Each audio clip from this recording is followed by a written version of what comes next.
কোনো কাজ করার জন্য একসাথে হই, সংগঠিত হই, তখন আমাদের কাজকে দ্রুত এগিয়ে নিয়ে যাওয়া যায়। এখানে অনেক বড় বড় বক্তা ও গুণীজনরা আছেন। আমি আমার বক্তব্য এখানেই সংক্ষিপ্ত করছি। সবাইকে ধন্যবাদ।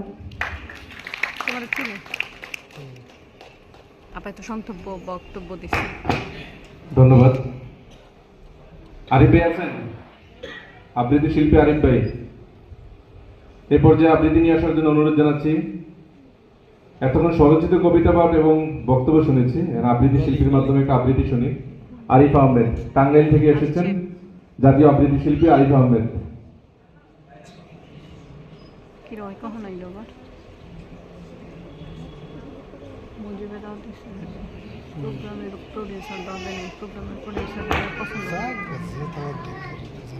শুভ সন্ধ্যা।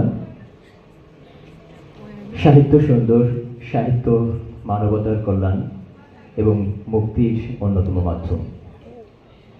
সবাইকে আবারও অনেক অনেক ধন্যবাদ এবং কৃতজ্ঞতা জানিয়ে আলোচনা